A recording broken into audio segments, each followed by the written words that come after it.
of the Tree and Landscape Advisory Committee meeting for August 10th to 11. We're a little bit late because of various technical reasons and changes of rooms and things like that, but here we are, and I appreciate everybody being here. The first item on our agenda is the minutes from the last meeting, the July meeting. They were sent to us by email. Those of you that were here, did you get a chance to look over those minutes, and do I hear a motion about them? Moved what? To approve the meetings as presented. The minutes as presented. Is there a second to that motion? Second. Okay, all in favor say aye. Aye. All opposed? No, none. And then the second item on our agenda is a typical thing that we do, a traditional thing that we do. We try to send information out to the community about native plants or plants that would be good to be planted in our region that are good for insects and birds and for the general ecological soundness of our region. And today, Lois Sluzarek, a member of our committee, is going to give us a presentation on a plant that she recommends that we check out. The plant I chose, the tree I chose to profile today is the American smoke tree. And I did this for several reasons. One thing, it's an outstanding, unique tree. It is a hardy, drought tolerant. It's deer resistant. It's it is a native, of course, and it looks good in every season. And the reason I chose this tree is because when I grew up in Wisconsin, when we moved to Arkansas, we located a house in the middle of Cleveland Hill. So I was going up and down this hill for 30 years. And at the top of the hill, there's a house that has this tree, the American smoke tree. And it fascinated me because I'd never seen anything like this before. And it was beautiful. Through 60 years, I went up and down thousands of times and had a great chance to see it in every season. And it really impressed me. So now we live in a different location, and it's on my planting list for next year. Well, in the spring, as it blooms out, this is a small tree, by the way. It's like 12 feet to 15 feet, and it has light green leaves here, but actually they're round, and they turn very dark. They're very masculine looking, I think. And later on in the late spring and summer, it's a flowering tree. I think it's upside Oh, sorry. Okay, it's a flowering tree, and when the flower buds open, they're so tight. They're grouped together in clusters, and they are so tight that when they explode open, they give the image of hovering smoke, and so it looks like it's just floating over the leaves. And it's spectacular, and it just makes you stop and look. And sometimes these clusters will last into the fall. And in the fall, so now you've got sort of a different climate here. You see all the different stages. The last stage, in the fall, it's spectacular. They call it maybe one of the most spectacular trees. It's this hot orange, and then it overwinters in a reddish hue. So briefly, I'd like to, and it's a small tree if you want something different besides a dogwood or something like this. Even though it looks like it might be a weak tree, when I first took a look at this picture and noticed the trunk, it's such a small trunk. And how is it going to, it gives the impression maybe it's weak, but it is not. It's definitely a strong landscaping tree. And as I said, it's deer resistant, drought resistant, and it loves rocky soil. What more can we ask? I mean, it just feels like it's right here. And there's the 10 states in the South, our neighboring states, that also claim it as a native. And the best part is you plant this tree and you can forget about it. It seems to thrive on neglect, and I like that. Wonderful. Any comments on that? Anybody?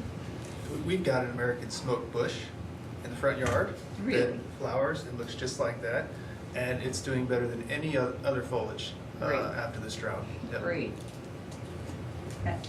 Thanks for the support, that was perfect. You want to say something about? So it takes full sun? Full sun, part shade, uh-huh. Okay. Sounds like a good recommendation there, Lois. Thanks. The third item on our agenda, the main thing we have several things we're going to do today, and I wanted to say that this looks like a long agenda at this point. I wanted to say this. But a lot of these things are just going to be comments or little quick decisions and so on, and announcement sort of things.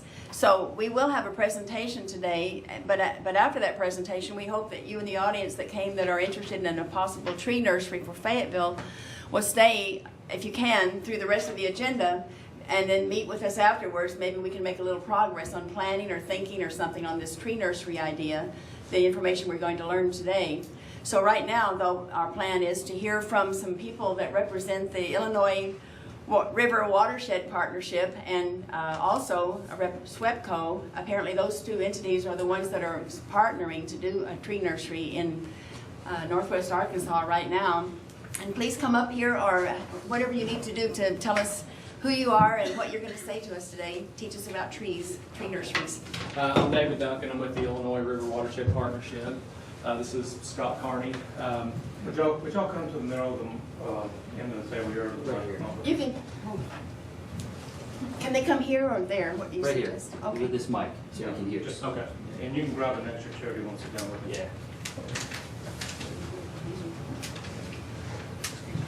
Yeah. The slideshow that we have is just some pictures that we took throughout the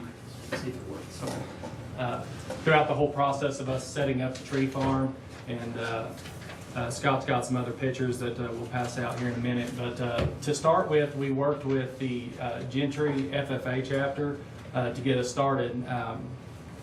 They helped us prepare the pots, putting in the trees, the soil and the mulch. And this is a picture of them bringing them out to the location.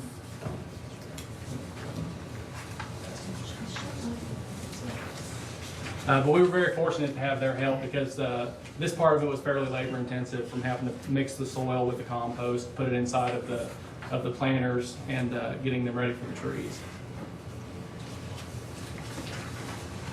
We also enlisted the help of some local 4-H groups. We had a work day where they came out and helped us finish up. We did about 400 trees this day, with kids ranging from about 5 years old up to around 16 years old. So the picture here is just of the soil mixture and the kids shoveling them into the planters and getting the trees ready.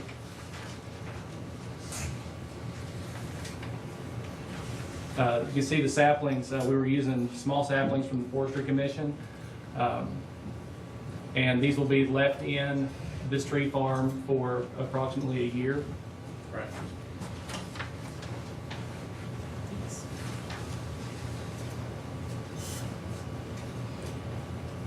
Are we to ask questions as we go or save them for later? If you'd like, we'll do a little more description whenever we get to this other part of the for Scott. But just in general, the pictures of our work day. This is kind of a good look at what the tree farm itself looks like. And, Scott, would you like to explain the sheet? Sure. That was the design and the layout of the original tree farm this spring in March, on the day that the Illinois River Watershed Partnership sets aside as a riparian day, where we have how many locations, 8 or 9 locations throughout the area, and the Flint Creek Power Plant was one of them. And we were unique in the fact that we were planting seedlings in pots to grow them for a period of 6 months to a year. And the other locations were just planting seedlings into the ground along riverbanks and streams. The reason we're doing this is to have trees to plant at this time of the year up until the time that the Forestry Commission has their seedlings available, which is usually January through March, I believe. And so we found ourselves with a lack of trees to plant during the interim time. And so we had an idea to grow them, and not only would they be more of a tree-looking structure instead of a stick, that they would have a better chance of survival after they've had a chance to develop the root structures in a planter like that.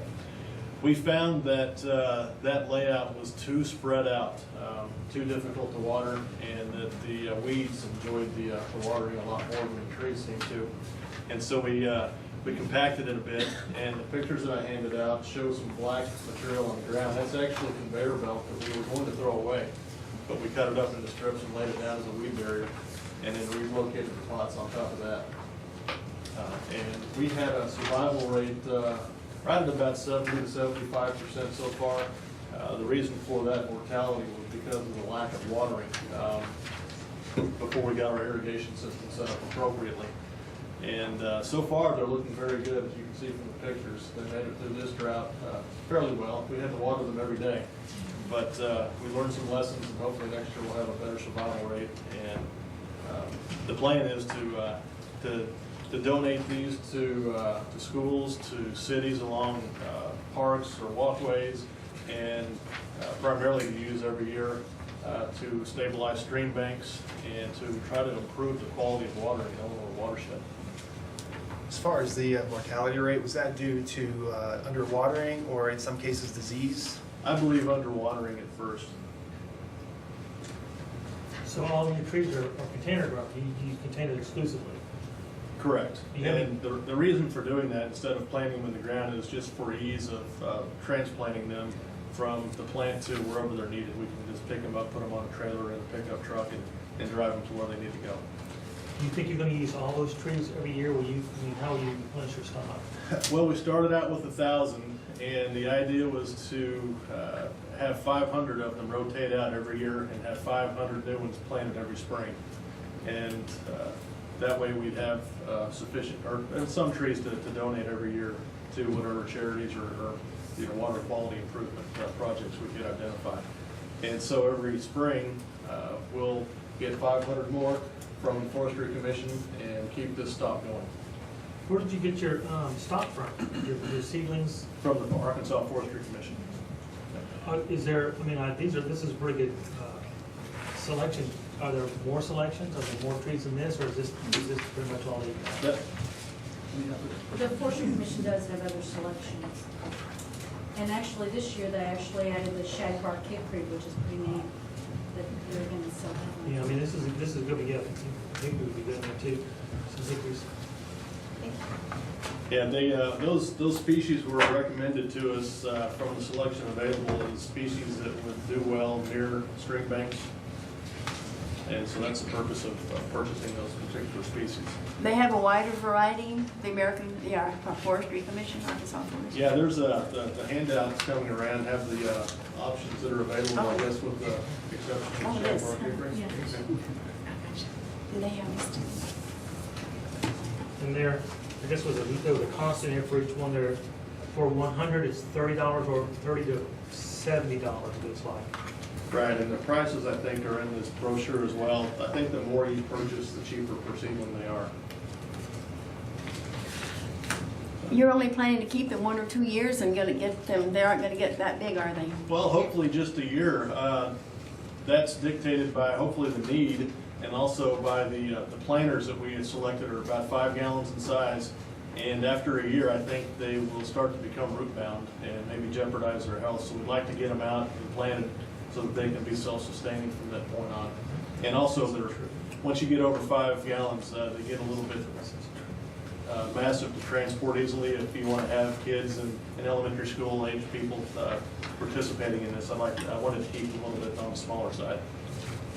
A lot of times the smaller trees will transplant easier too. So some of the locations that we're doing are on the sides of road ditches, things like that. We're working on some stabilization, so the smaller trees should help us improve the ones that survive. I think the goal here, though, in the city was we wanted to get them up to 2-inch calipers so they could be street trees in place almost immediately. So this idea might be a good way to start them, but it won't be won't help us accomplish the total goal. I don't think it's a good way to start them. Are there Right. some?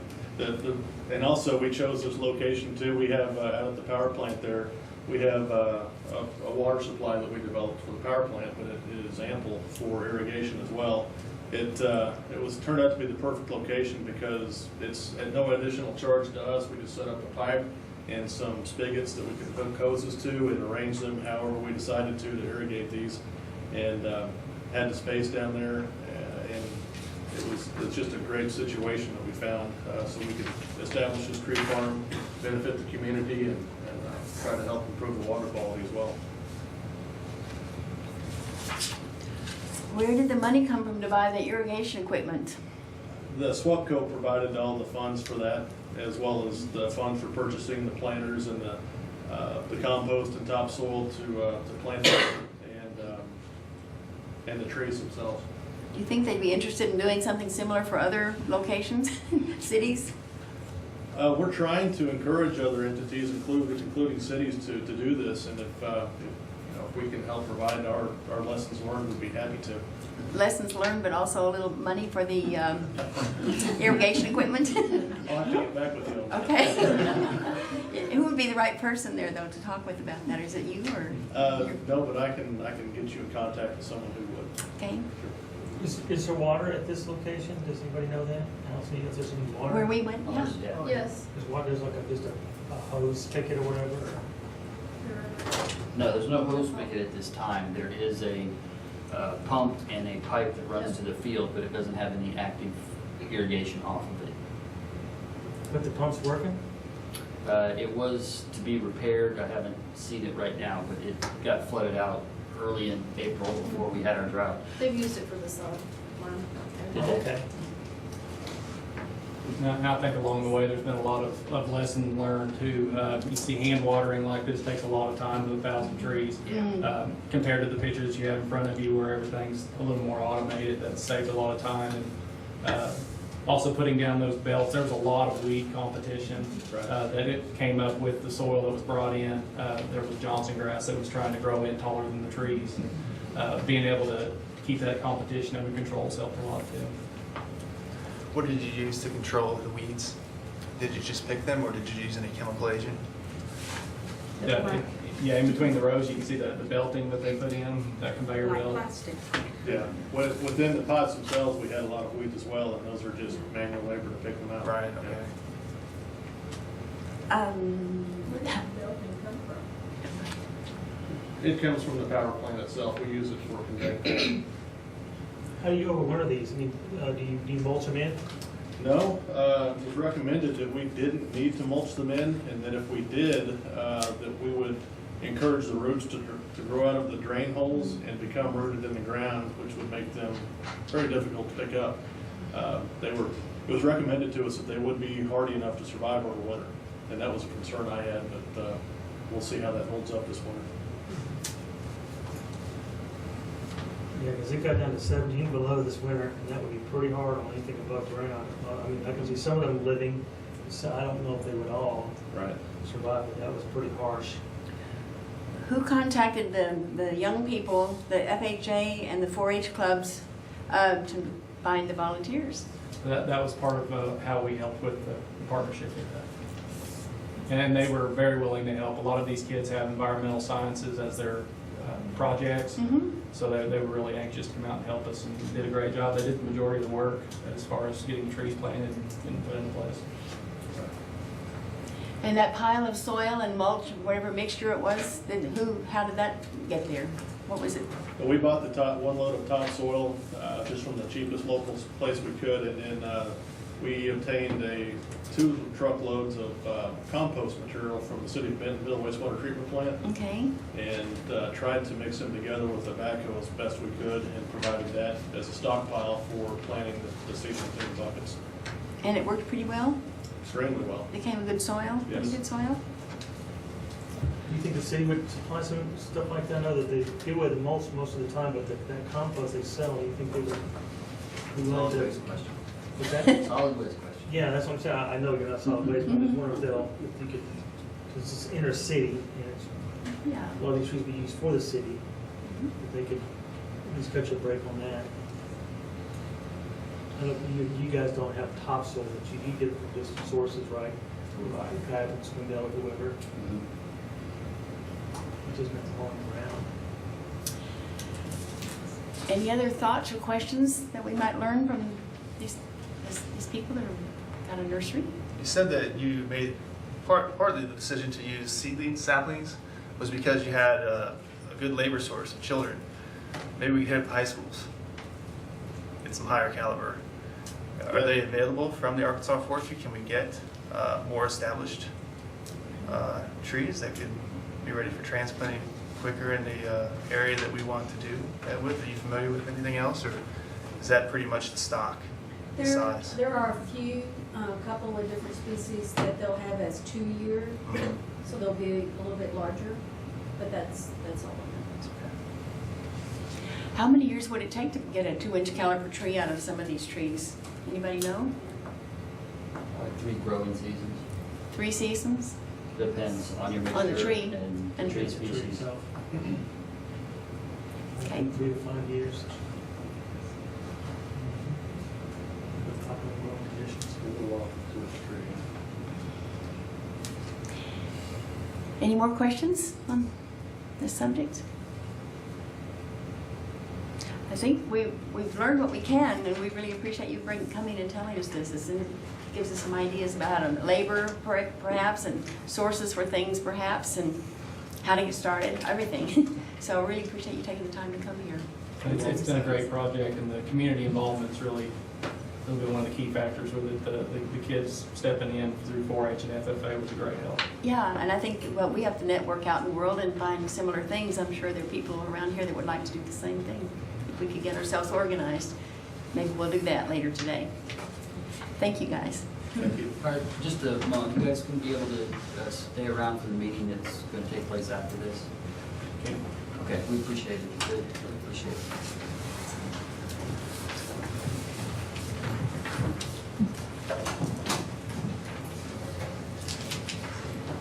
Okay, the next item on the agenda is Greg has been working on some revisions to Chapter 33 and then also Chapter 167 to our codes. And he's going to tell us a little bit more about the progress of those now. And maybe we have to approve something or check something, I'm not sure. There's nothing for you to have to approve or vote on with these. What I just wanted to go over was the last city council meeting, both Chapter 33 and 167 went before city council and were approved. And so these are the revisions. What I want to bring up to everybody here is that between the time that last month's meeting, when you voted on to approve the existing Chapter 33 revisions, it did go through city review, through administration and legal and so forth. And because of that, there were some rearranging of parts. Some of the things were moved from one place to the other, but the essence of the changes are still there. But I just didn't know if some of you had a chance to read it and maybe had some questions or anything that you wanted to ask about it in those changes or so forth. But for all intents and purposes, what you approved last month is still here. It's just some things got regrouped and reorganized, kind of reduce the wording and redundancy of some parts in it and so forth like that. So I just wondered if anybody had any questions regarding it. Are there some questions? Okay, so Just for the purpose of the audience, just a really quick summary, if I can remember most of it. We are changed, where our name is being changed to Urban Forestry something. Advisory Board. Greg is already an urban forester in the cities, right? You're not getting your title changed. But all through there are lots of places that refer to him now as an urban forester instead of some former title that was in that position. And then there's going to be a city tree, this mandating a city tree. well, we're talking, you were I'm actually talking talking about the next part, Oh, which is okay, Chapter sorry, I'm sorry. 167. So that one's all, So that's this is it, just pretty about much. the organization of this Right. group. And beginning next month, Right. this group will officially meet Well- and then will become the Urban Forestry Advisory Board. You will at that time need to re-elect officers. Yes. And then just will be able to go through this and know what your duties are, responsibilities. And a lot of that we've already worked Sure. through with the list of ideas and projects that we've already worked on this year. I just want to say for them what's going on with this, so they don't wonder what the heck we're talking about. Then what's the next thing? The next thing was, there were some changes to chapter 167, which is the tree preservation and protection ordinance.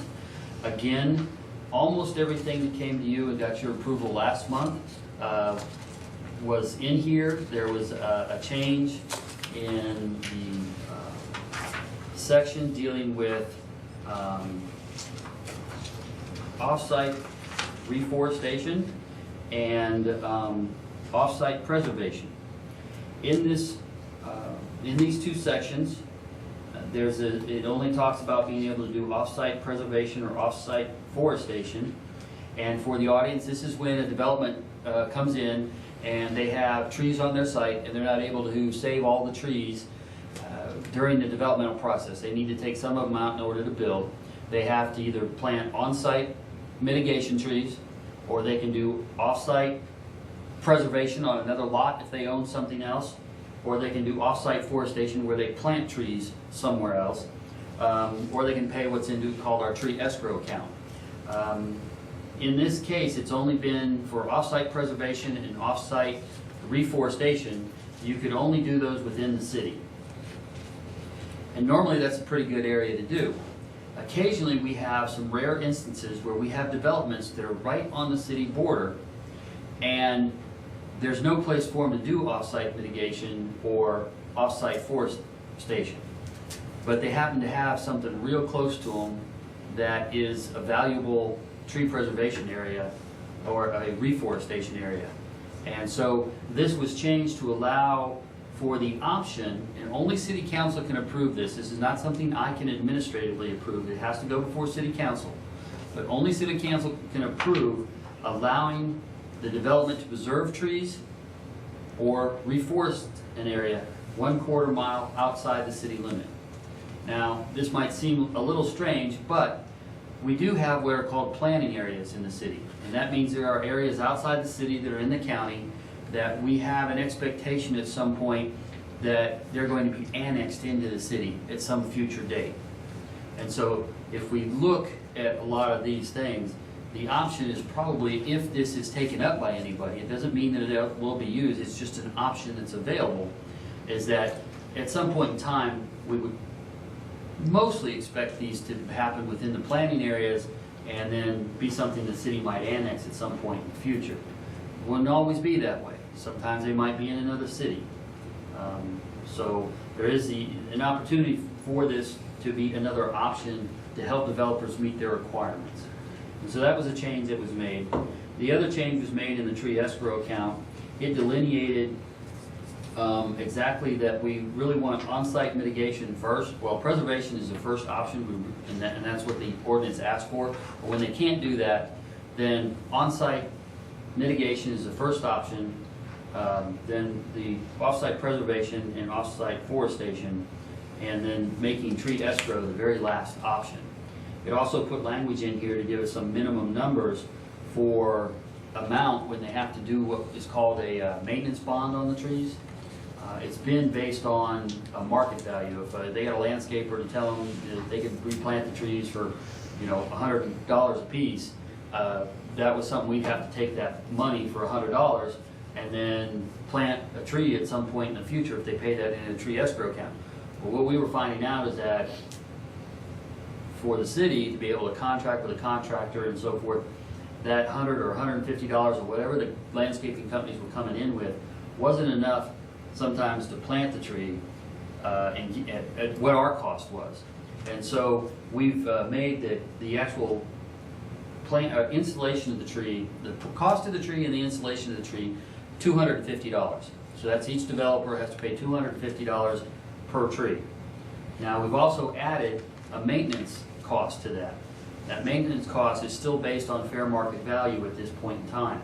So they would give us a maintenance cost, how much it's going to cost to maintain that tree for 3 years, and that would be added to that $250.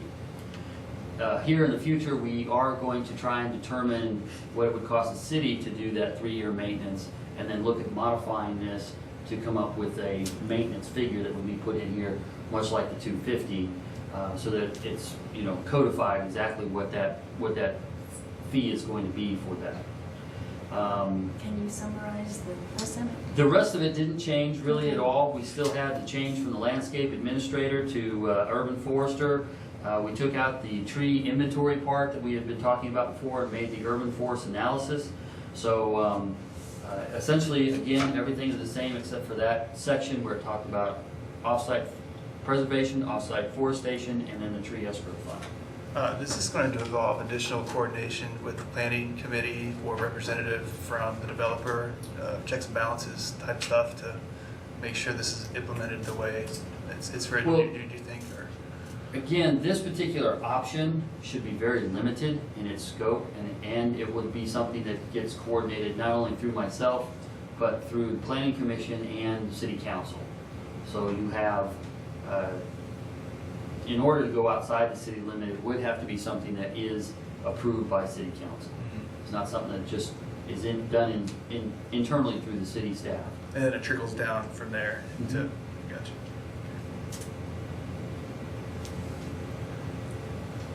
Are we all happy with the report and what's happened to us?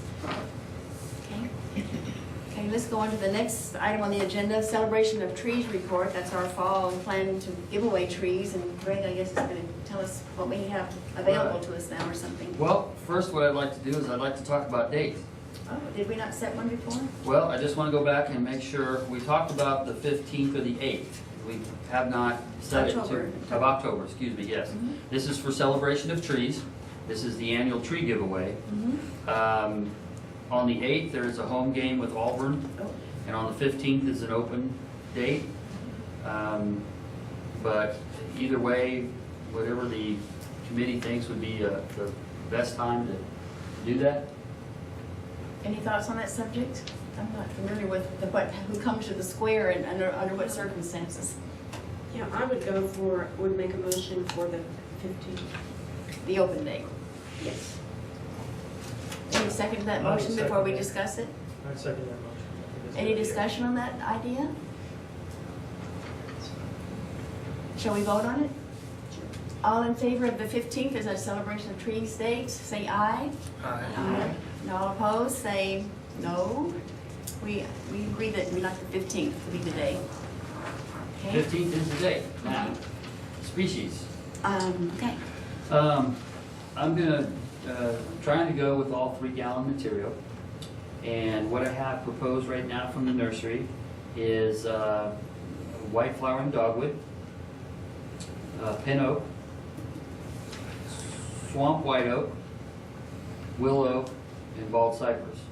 That's 3 oaks. That might be too much. I can get some other trees, but they would be in 1-gallon containers. And flowering means typical Florida, a regular Florida White, corn. yeah, this is the Native Mhm. flowering tree. Any comments on that list, right? Choices? They sound good to me. Sounds fine? I would like to move to accept those. I don't know if we can even do that It's or not not. something you need to vote on. It's just, he just sound like They were a. gonna say maybe make another addition or something. but- Yeah, I think it's getting late now, he's probably just gonna order them, right? If we, Yeah, I just want to make sure that that would be okay. It's trying to keep with all 3-gallon. I mean, I don't have a problem with mixing at least one gallon in if we wanted something besides 3 oak species. But, Sir, did you have a comment? If I may, Aubrey Shepherd, the question is, bald cypress is not truly native up here. Now, the way the climate's changing, it may be, but become so. But I'm wondering, people will have to have a pretty special place. It's got to be moist soil, but it can't be flooded. You can't plant them in the water. They have to have 10 years on dry ground before you can then build a pond around them, and they can survive. So I was wondering about, do you think there'll be enough people with that kind of land to utilize the bald cypress? I think that's fine. I mean, I have seen those things planted everywhere.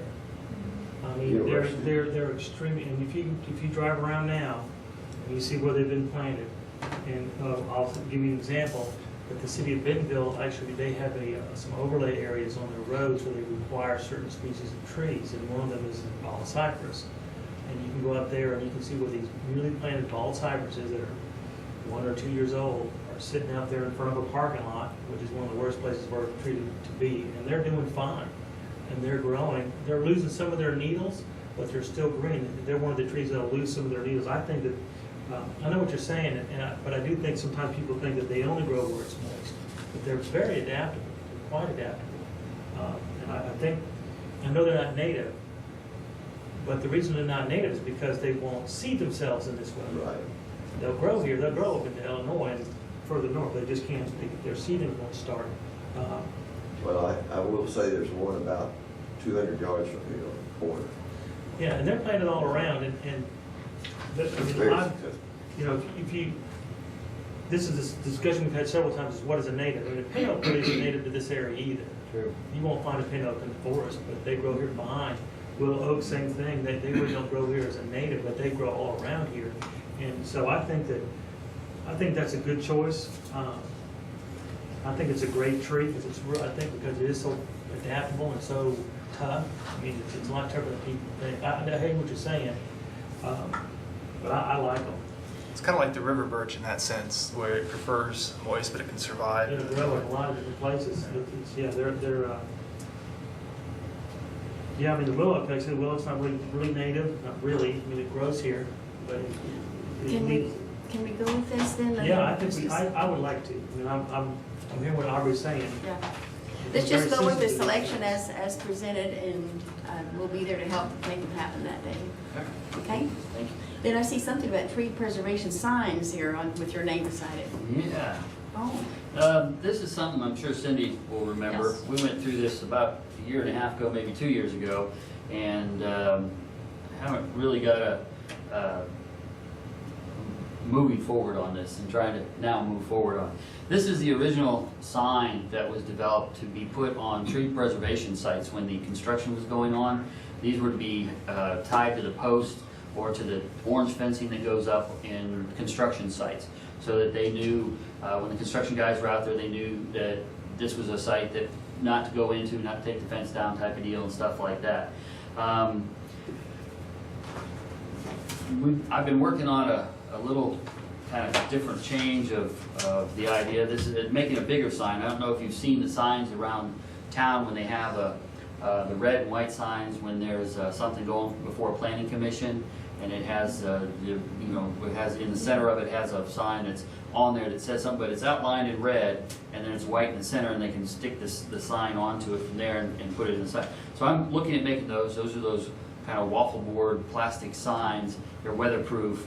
I've tried to find a green board that would not be made from that plastic material. I haven't been successful in finding one yet, nor an ink that will stay on these things. It's more green as far as like soy based or something like that. So I'm kind of stuck right now with these foam boards that are kind of waffly in the interior and stuff like that. But anyway, this is one of the signs that was working on, and basically it's taking this sign, trying to make it a little bit larger,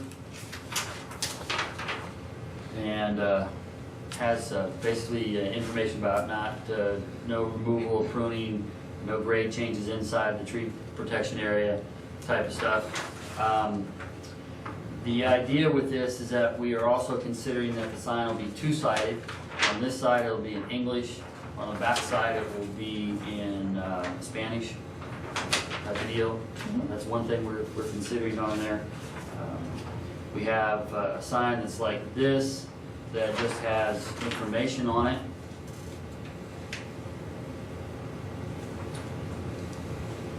I like the big no. It's a big no. I like the big no. Yeah. Gets the attention a little bit more. And then this one would not require a dual side to it. It's just simple and straightforward. Yeah, so this one's more of a simple sign. And just kind of looking past that way.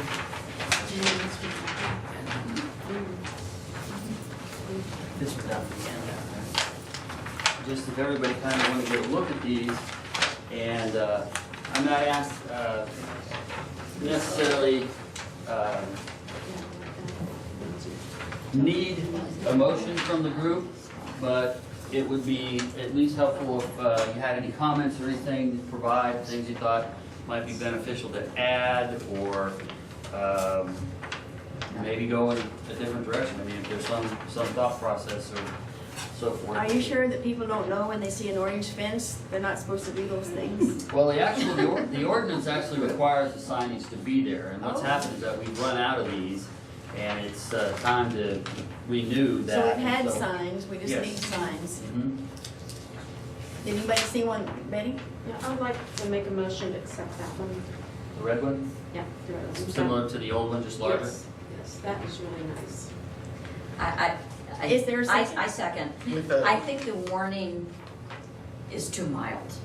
I mean, it's just, You you need know. to explain it, you know, it needs to be explained. With the Spanish on back too, though, But right? yes. With the Spanish on back. All right, and the second, so yes? Yes. Is there any discussion of that motion? Everybody, all in favor of this idea that the sign should be this one with Spanish on back? Say aye. Aye. All opposed? So if you are choosing among these, that's the one they'd like. Okay. Thank you very much, I appreciate it. All right, Friends of Native Plants in the Frisco Trail Group. I asked Greg to put this on the agenda. I was just going to say that it's been, as you know, a very miserable hot summer, and I think it's a very bad time to ask people to volunteer to be Friends of Native Plants on the Frisco Trail. They'll be afraid of what they're getting in for. So I was thinking, if you don't mind, I'll put off trying to make that thing happen till about October or sometime in the fall, but just before October when we have our next work session there of some sort to decide what the work session's gonna be and if it's gonna be and all that sort of thing. So do you mind if I just I'm just announcing that that's why you see no action on that. It's gonna happen sometime in the future, okay? Can we put out some sort of, when we're gonna be at the farmer's market on October 15th, can we maybe hand out something or to kind of engage the public? That's at that October time? 15, yeah, but before I then. guess you we'll- wanna hit them before, Well, but we could before- do it again. No, I'm then saying as well. yes, definitely what you're saying is a good idea, but also we'll be trying to organize that group by email or other way before the 15th. Yeah. Yeah, Okay. that's a great idea. We'll just try to accumulate people as we go. don't you Yeah, I mean, think? anytime you're out in the public, try to Make that be get these one of the ideas efforts. out, yeah. So help remind us of that when we plan for that celebration of trees day, okay? And I'm trying to remember too. Then the other subcommittee reports, public outreach and education update on development of invasive species PowerPoint. James and I are supposedly doing that. We're working on it. I shouldn't laugh it so gleefully, but I've been away and James has been busy and that's something that summer has taken we just haven't focused on it yet. It's We, at the top of the list. we're gonna do it. We just haven't done it. So it will happen. The next thing is the tree farm, and maybe we'll talk a little bit more about that in a minute, don't you think? Is that, I want to say that I hope you don't mind that I did call a subcommittee meeting of the tree farm for after this, for hoping there would be people in attendance that would help talk about it and help plan it. I don't know if it's going to work out like that or not, but any of you who are interested in helping organize a tree farm and have time to stay a little bit today, well, let's see who stays and what we can, if we can make any next steps on that this afternoon. If we can't, then we can't, but let's just see what happens after the meeting on that subject. The Tree and Landscape Awards Program, Shannon's been dealing with that. During the June meeting, I did a presentation and concluded that we need to put together a subcommittee. And so far, I have Betty, Nancy, Cindy, James, myself that are interested. And this falls under Article 15, Section 8, where we're tasked with to develop and administer a recognition program for industry, business institutions, or nonprofits who have demonstrated exceptional efforts in the tree preservation, protection, and/or tree planting. So what I'd like to do is see if everybody that I just named would be available for a meeting. I know Nancy is leaving on Friday. Would anybody be interested in meeting at the library on Saturday afternoon, or should we? What are the thoughts on this? Or should we communicate via email, generate some ideas, and then go about it that way? I would rather do it by email. Okay. And I'm sorry, I need to leave in a minute, but we just did an award and Aubrey initiated it to Pinnacle Foods for what they're doing, and it was just a certificate. Okay, But the mayor was there okay, and made the presentation. And now, we don't need to make it that complicated. sure. Right. Just, That's right. Recognition. you know, because Okay. That's what they would care most about anyway, is recognition rather than, they're not looking for money, they're not looking for. Right, so we still need to develop the criteria, what, the name of the award, what the criteria is, and then a judging, who is going to handle that. So maybe I'll send out some of my ideas via email, and we'll just do it that way until further notice. Yes? Yeah, we don't know when we don't know if we'll have this ready by the celebration of trees Yeah. this fall or anything, and to do it in conjunction with that or not. We're just gonna work on it as we can and make it available. Does that sound like a plan to the people who are on the committee? That do it as we can, and when it's ready, we'll decide then when we wanna actually do the thing or something, execute it?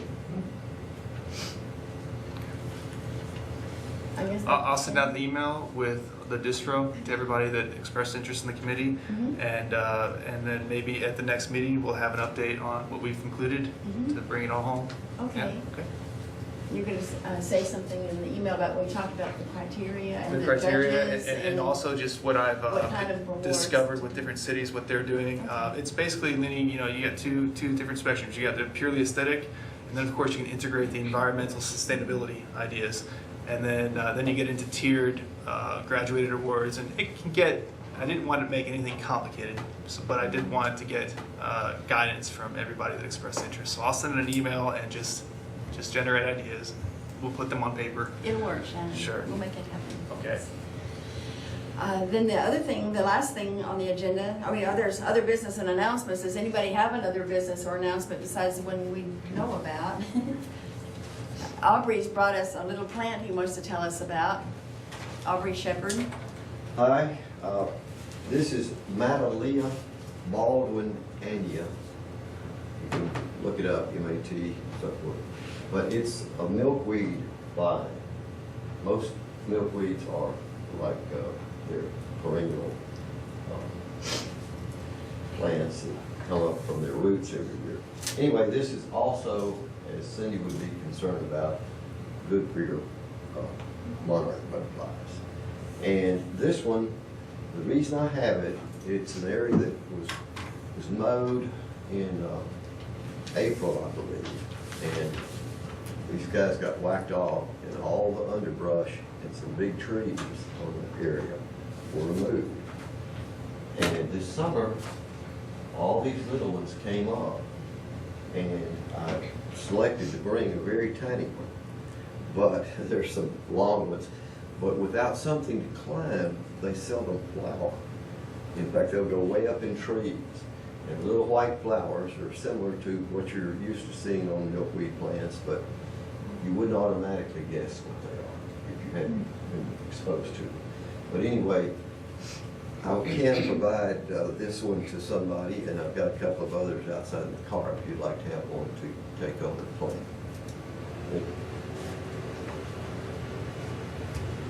Okay. Any other announcements? That concludes the agenda of this meeting then. And so do I hear a motion that we adjourn? I guess that's how we do it. I so move. Penny, anybody want to second that motion? I second. Lacey or Lois, either. Okay, and all in favor of adjourning now? Aye. Okay, aye. We agree. We're adjourned.